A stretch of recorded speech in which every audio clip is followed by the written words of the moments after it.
In the gritty and cynical world of 1970s British cinema, talent was often secondary to who you were waking up next to. We celebrate the visionaries who defined the decade, but there is a skeleton in their closet. Or rather, a wife on their set. This is the story of the women who landed leading roles not because of their dramatic range, but because they wore the director's ring. Audiences groaned and critics sharpened their knives, yet the husbands kept the cameras rolling.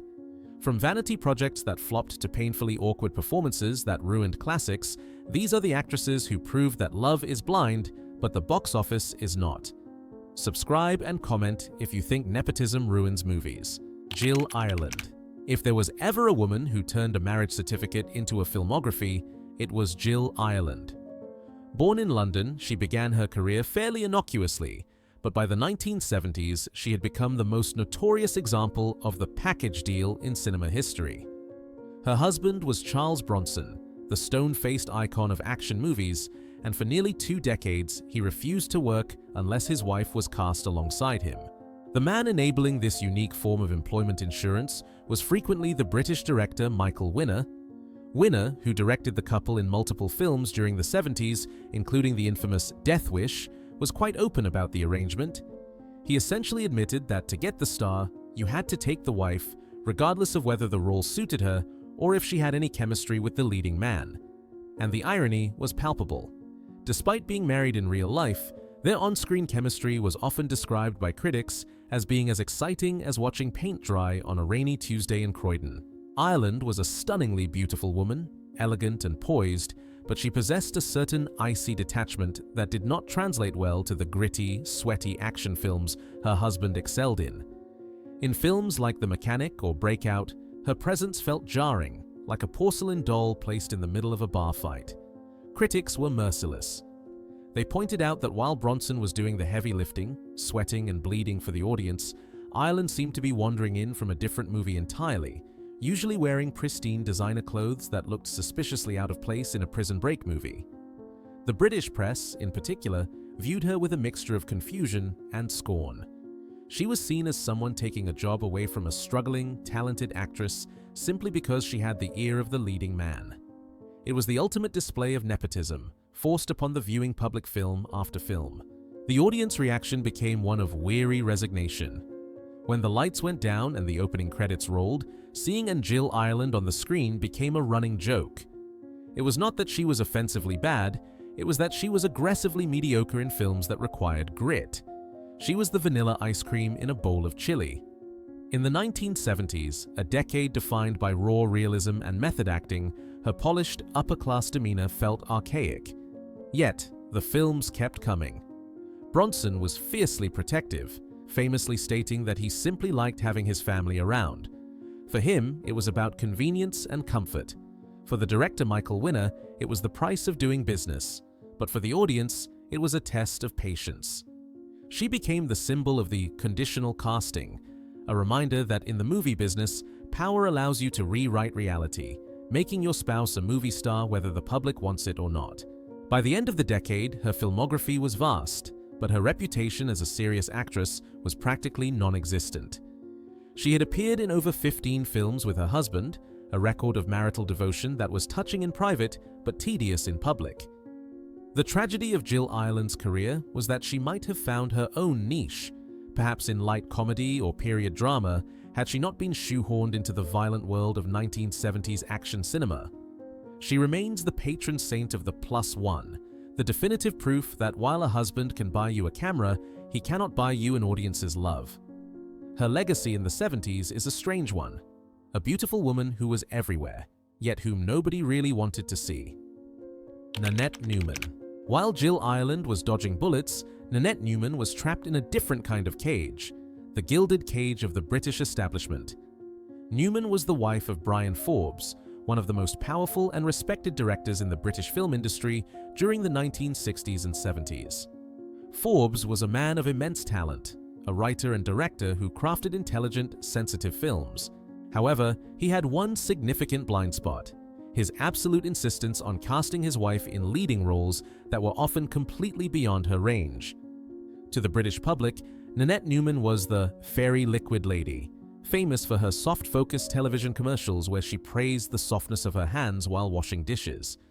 She projected an image of safe, suburban domesticity. Yet, her husband was determined to mold this wholesome housewife into a complex, dramatic movie star, a transformation that the public simply refused to accept. The most glaring example of this disconnect occurred in 1975 with the film The Stepford Wives. Although it was an American production, Forbes was the director, and he made the controversial decision to cast his very British wife in a pivotal role. The film was a dark, satirical thriller about men replacing their wives with compliant robots. The irony was screamingly loud. Here was a director essentially treating his wife like a doll, placing her in a role because he could, mirroring the very themes of the film. Critics were quick to pounce.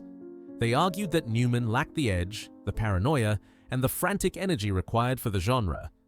She played the role with the same gentle, wide-eyed pleasantness she used to sell washing up liquid. It flattened the tension.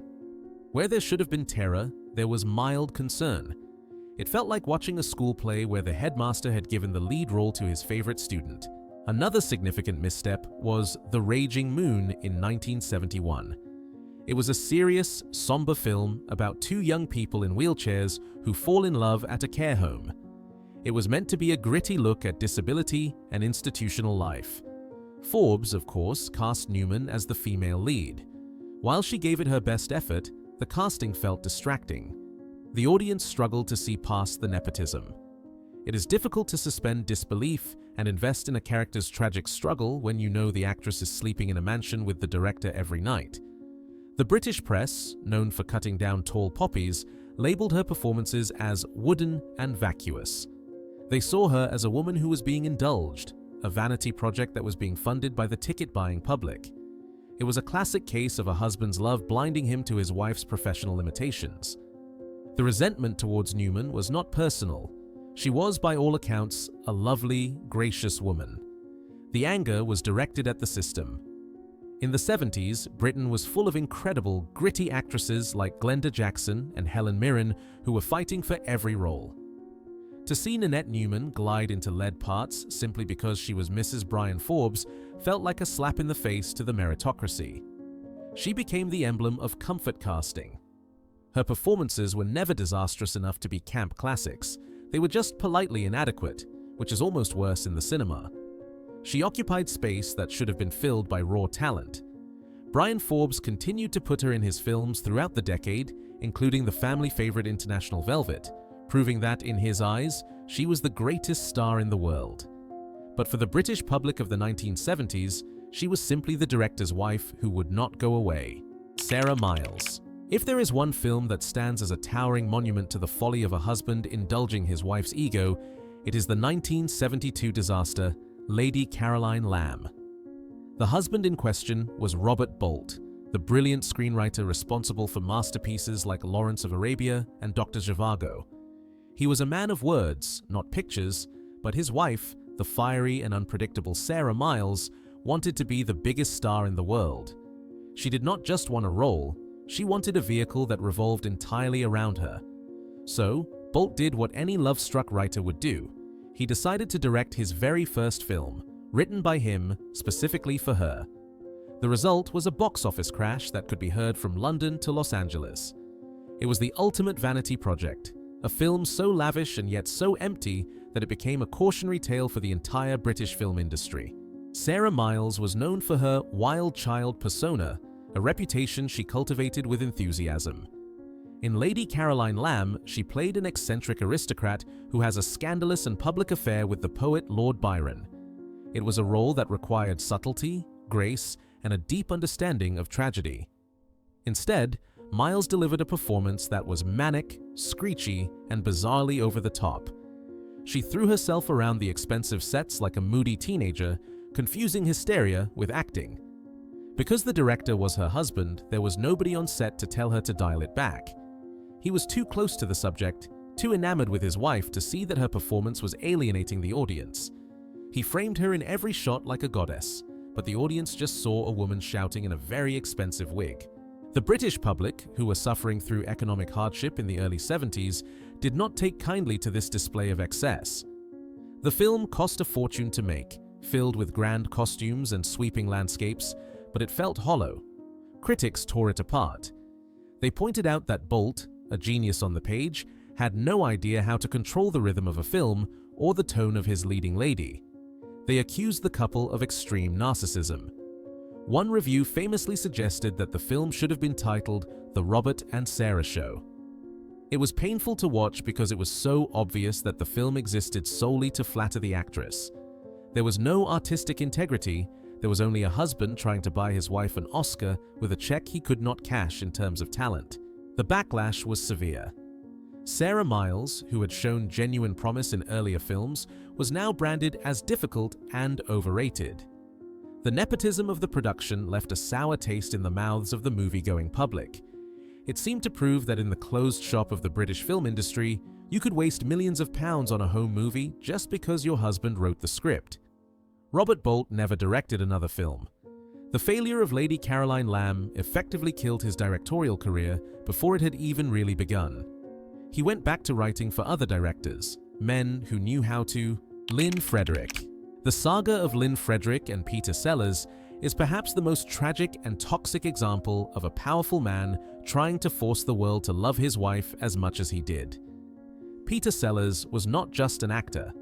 By the 1970s, he was a cinematic deity, a man with the power to hire and fire directors at will. He was the chaotic genius behind the Pink Panther, but in his personal life, he was a man losing his grip on reality. Enter Lynn Frederick, a 20-year-old actress with the face of an angel and, according to the British public and press, the calculating heart of a seasoned chess player. Sellers, who was nearly 30 years her senior, became obsessed. He decided that she was not just his wife, but the next great star of British cinema. He was determined to use his immense clout to make it happen, regardless of her actual ability or the audience's interest. The disaster that best encapsulates this forced stardom was the film The Prisoner of Zenda, released in 1979. Sellers was the driving force behind the production, and he insisted that Lynn play the role of Princess Flavia. It was a role that required regal bearing, charisma, and a commanding screen presence. Lynn Frederick brought none of these things. Her performance was described by critics as wet, a peculiarly British insult meaning weak, ineffectual, and damp. She floated through the scenes with a wide-eyed deer-in-the-headlights expression, delivering her lines with a breathy lack of conviction that made the audience squirm. While Sellers was delivering a manic, high-energy performance, playing multiple roles and chewing the scenery, his wife seemed to be acting in a slow-motion shampoo commercial. The chemistry was non-existent. It was painful to watch a comedy legend trying to spark a reaction from a vacuum. But the audience's dislike for Frederick went far deeper than just her wooden acting. She became the villain in the national narrative of Peter Sellers. The British public adored Sellers as a national treasure, a troubled clown. They viewed Frederick as the interloper who had ensnared him in his vulnerable final years. Stories leaked from the sets of their films painting a picture of a man who was professionally paralyzed by his need to please her. During the filming of Ghost in the Noonday Sun, a production that descended into absolute madness, Sellers famously sabotaged the film, and many blamed his distraction with his new romance. He was the de facto director, calling the shots, and his primary directive seemed to be the promotion of Lynn. The film was such a disaster it was barely released, a buried monument to his infatuation. The hatred for her solidified into something permanent after Sellers passed away in 1980. When the contents of his will were revealed, it was discovered that he had left almost his entire vast fortune to Lynn, leaving his own children with next to nothing. The press went into a frenzy. She was branded the ultimate wicked stepmother, a label that overshadowed any work she had ever done. Her film career evaporated almost instantly without his protection. It became clear that her presence on screen had been entirely dependent on his power. She had not been cast because she was the best person for the role. She was cast because the man writing the checks was sleeping with her. She spent the rest of her short life battling the tabloids and the bottle, a tragic figure who never understood that, while a husband can put you on a poster, he cannot force the public to buy a ticket. She remains the ultimate example of the packaged accessory in 70s cinema, a woman who was famous simply for being there. Teresa Russell. By the late 1970s, Nicholas Roeg was considered the intellectual giant of British cinema. He was the man behind masterpieces like Don't Look Now and The Man Who Fell to Earth, a director known for his fractured editing and deep philosophical themes. He was the darling of the critics, a serious artist who made serious films. But then he met Theresa Russell. She was an American actress, 22 years old, with a husky voice and a pout that could stop traffic. Roeg was 50. The age gap was significant, but the professional gap was even wider. When Roeg decided to cast his new lover as the lead in his controversial psychosexual thriller, Bad Timing, the British film industry raised a collective eyebrow. It was the classic tale of the aging genius and the young muse, but the results on screen suggested that Roeg was thinking with his heart rather than his head. The film, released at the very end of the decade, was a dark, obsessive look at a toxic relationship in Vienna. It required a leading lady of immense depth and range to pull off the complex psychological spirals of the character. Instead, audiences got Theresa Russell. While there was no denying her physical beauty, Roeg's camera lingered on her with an adoration that felt almost intrusive. Her acting performance was widely panned. Critics complained that she mumbled her lines, that her expression rarely changed from a look of bored detachment, and that she lacked the emotional weight to carry such a heavy film. It felt like watching a home movie made by a man who was obsessed with his girlfriend rather than a narrative feature. The male gaze was so heavy it was practically a character in itself. The production was fraught with tension. The film's distributor, a high-ranking executive at the Rank organization, famously described it as a sick film made by sick people and refused to release it under their banner. While the subject matter was indeed challenging, much of the discomfort stemmed from the palpable sense that Roeg was exposing his real-life obsession on the screen. He was the puppet master, and Russell was the beautiful doll. Her performance was described as somnambulistic, as if she were walking through the scenes in a trance. For a director who had previously worked with powerhouses like Julie Christie and Donald Sutherland, the drop in quality was noticeable. It seemed that Roeg had lost his objective eye. He was no longer looking for the best performance. He was looking to capture the essence of the woman he loved, regardless of whether it served the story.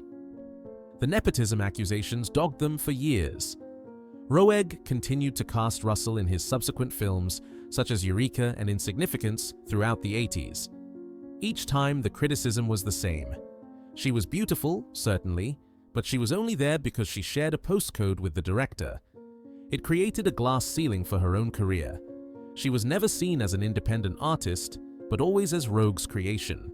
To the British public, she was the American interloper who had bewitched their greatest director, turning his sharp, intellectual cinema into vanity projects that revolved around her allure. The tragedy was that Russell did have talent, but it was suffocated by the Svengali dynamic. She was not allowed to grow or fail on her own terms. She was thrust into the spotlight by a man who adored her, forcing the audience to watch his love letter whether they wanted to or not. It remains a stark example of how a director's love life can blur his artistic vision, turning a potential masterpiece into an uncomfortable window into his private desires. Gail Hunnicutt. If David Hemmings was the unruly bad boy of British cinema in the swinging 60s, his wife, Gail Hunnicutt, was the polished American prize he displayed on his mantelpiece in the 70s. Hemmings, famous for Blow Up, decided that acting was not enough for his massive ego. He wanted to direct. And who better to star in his directorial visions than his own wife? Hunnicutt was undeniably stunning, a Texan beauty queen with bone structure that could cut glass. But when it came to carrying the emotional weight of a feature film, the foundations were shaky. In 1972, Hemmings directed Running Scared, a drama that was intended to be a profound artistic statement. Naturally, he cast Gail as the female lead. The result was a film that felt less like a movie and more like a very expensive, very long perfume commercial. The problem was one of substance versus style. Gail Hunnicutt was the epitome of high society glamour. She looked magnificent in still photographs, draped in furs and diamonds at London premieres. But on the moving screen, under the direction of her doting husband, she often appeared frozen. Critics at the time were not kind. They noted that while the camera clearly adored her face, her delivery of dialogue had all the warmth and spontaneity of a speaking clock. In Running Scared, she was required to convey complex inner turmoil, but the audience received only a series of beautiful, blank stares. It was the classic trap of the model-turned-actress. Hemmings was so mesmerized by her beauty that he forgot to ask if she could actually convey the character's pain. He was directing with his eyes, not his brain. The couple became known in the British press as the Golden Couple, living in a sprawling mansion and throwing hedonistic parties that were the talk of the town. This lifestyle only fueled the public's resentment. Their film projects were seen as the self-indulgent hobbies of the idle rich.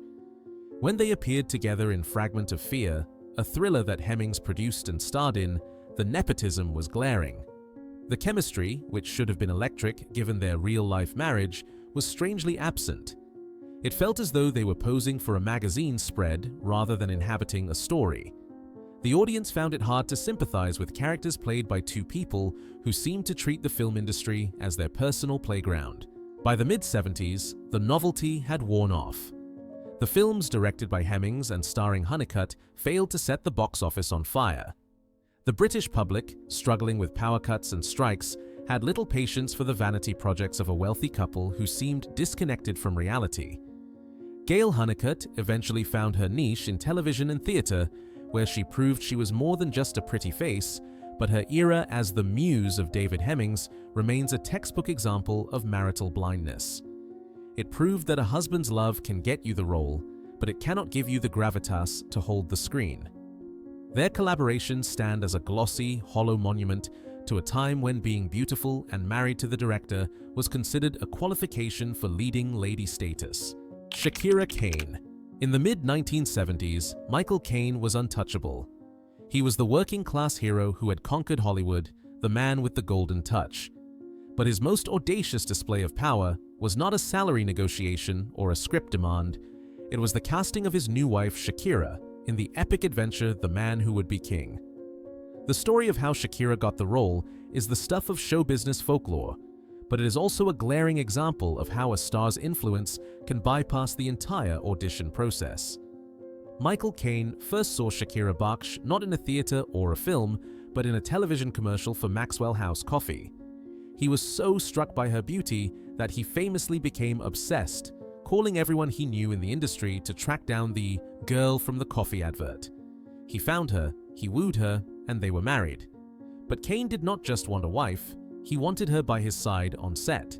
When Caine signed on to star in John Huston's adaptation of the Rudyard Kipling classic, he saw an opportunity.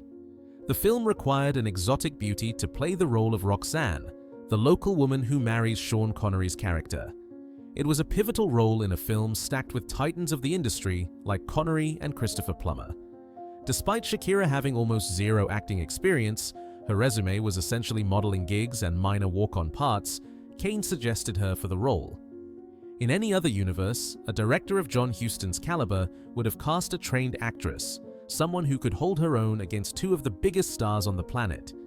But when Michael Caine asks for a favor, he gets it. Shakira was cast, and the couple jetted off to Morocco to film what would become one of the most celebrated movies of the decade. The result on screen was undeniably beautiful, but painfully hollow. Shakira looked the part. She was breathtakingly gorgeous, draped in jewels and tribal robes, but she was essentially a living prop. The script conveniently gave her very few lines, likely a strategic decision to mask her lack of training. While Connery and Caine delivered career-best performances, chewing the scenery and displaying incredible emotional range, Shakira drifted through the frame like a silent ghost. Critics were polite, mostly out of respect for her husband, but the consensus was clear. She was there because of who she slept with, not because of what she could do. She was the ultimate +1, a piece of set dressing that happened to be married to the lead actor. It was a jarring reminder that in the hierarchy of film, nepotism often trumps talent. To her credit, Shakira seemed to possess a self-awareness that many other wives on this list lacked. After seeing the finished film, and perhaps realizing that her presence was entirely decorative, she effectively retired from acting immediately. She did not try to leverage the role into a recording career or a string of romantic comedies. She understood that she had been a guest in her husband's world, not a permanent resident. However, her inclusion in such a monumental film remains a sticking point for film historians. It symbolizes the absolute peak of the star power system of the 70s, where an actor could pluck a model from a coffee commercial and insert her into a literary masterpiece simply because he didn't want to be lonely on location. It was the ultimate romantic gesture, paid for by the suspension of the audience's disbelief. Sybil Shepherd. While not British by birth, Sybil Shepherd became the most hated woman in the British film industry by the late 1970s. Her arrival in London to star in the remake of the classic The Lady Vanishes in 1979 was met with the kind of hostility usually reserved for invasive species. To the British press and public, Shepherd was the personification of the director's girlfriend syndrome. Her career had been manufactured by her lover, the American director Peter Bogdanovich, who had cast her in a string of high-profile flops like At Long Last Love. These films were not just bad, they were monuments to his obsession with her, vanity projects that lost millions and destroyed his reputation. When she crossed the Atlantic to take on a beloved British role, the knives were already out. The Lady Vanishes is a sacred text in British cinema, originally a Hitchcock masterpiece. Remaking it was risky. Casting Sybil Shepherd as the lead was suicidal. She was widely perceived as a model who could not act, a woman who had been spoon-fed stardom by a powerful man. On set, the reports were damning. She was described as difficult, demanding, and completely out of her depth alongside seasoned British character actors like Angela Lansbury and Arthur Lowe. Her performance was a vacuum of charisma. She delivered her lines with a flat, modern American drawl that clashed horribly with the period setting. She walked through the scenes with the self-conscious pose of a cover girl, checking her lighting rather than connecting with the emotion of the scene. The reviews were savage. British critics did not just dislike her performance, they treated it as an insult to the original film. They saw her casting as a cynical attempt to import American glamour at the expense of talent. The ghost of her relationship with Bogdanovich followed her everywhere. She was not judged as an independent actress, but as the kept woman of Hollywood who was now polluting the British screen. The film was a critical and commercial disaster, the final nail in the coffin of the Hammer Film Studio which produced it. For the British audience, Sybil Shepherd was the ultimate example of style over substance, a star created in a director's bedroom rather than a drama school, and her failure in London was greeted with a grim sense of satisfaction. Hayley Mills. For a generation of British cinemagoers, Hayley Mills was the nation's little sister. She was the cherubic, innocent star of Disney classics like Pollyanna, the golden child of the legendary actor John Mills. But in the late 1960s and early 70s, that innocence was shattered in a way that left the public feeling distinctly uncomfortable. The architect of this destruction was Roy Bolting, a director who was 33 years her senior. When they began their relationship, the British press was scandalized. He was 53, a bespectacled figure of the establishment. She was 21, the symbol of wholesome youth. But the real crime in the eyes of the critics was not the age gap. It was what he did to her career on screen. Bolting seemed determined to prove that his young wife was a serious, adult actress, and he did this by casting her in roles that were jarringly sordid. The nadir of this experiment was the 1968 psychological horror Twisted Nerve.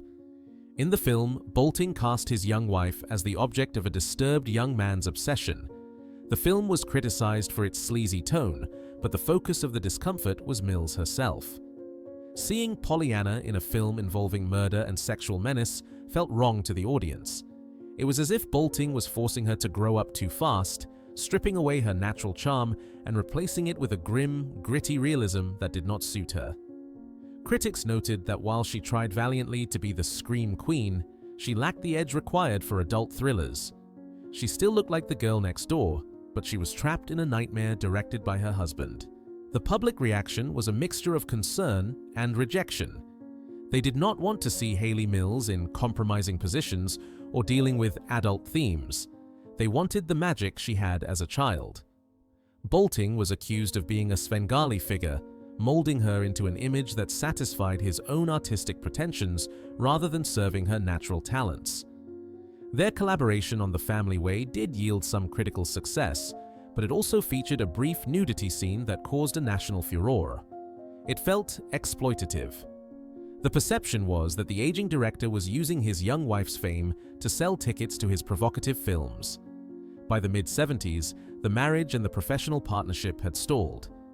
The adult Hayley Mills never quite captured the hearts of the public the way the child star had, and many laid the blame squarely at the feet of the husband who pushed her into the deep end before she could swim. Sondra Locker. To end our list, we must look at the most formidable example of the package deal that dominated the 1970s, a case where a director's love life dictated the casting of some of the decade's biggest blockbusters. While Clint Eastwood is an American icon, his films were massive events in Britain, and the woman constantly by his side became a figure of intense scrutiny. Sondra Locke was not just Eastwood's girlfriend, she was his shadow. For nearly 15 years, if you hired Clint Eastwood, you hired Sondra Locke.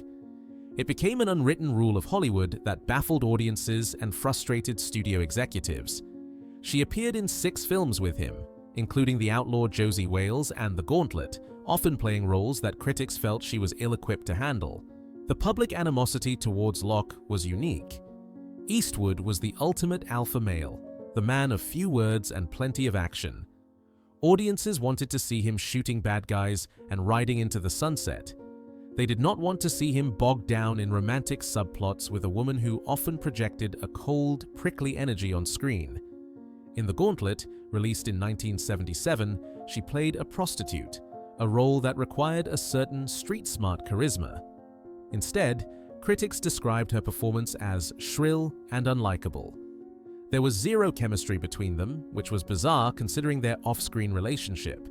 It felt like watching a brother and sister arguing, rather than lovers sparking. The British film magazine Empire later noted that her presence in his films was the only thing that dragged them down. The resentment grew with every film. In the comedy hit Every Which Way But Loose, she played the country singer who breaks Clint's heart. The audience practically booed her character. She was seen as the wet blanket on Eastwood's cool fire. The nepotism was so blatant that it became a punchline.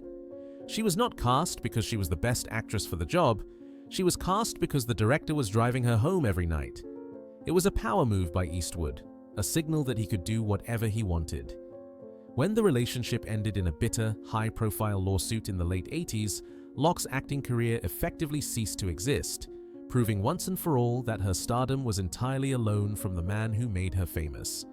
She remains the ultimate example of the director's girlfriend, a woman who occupied the screen not by right of talent, but by right of possession.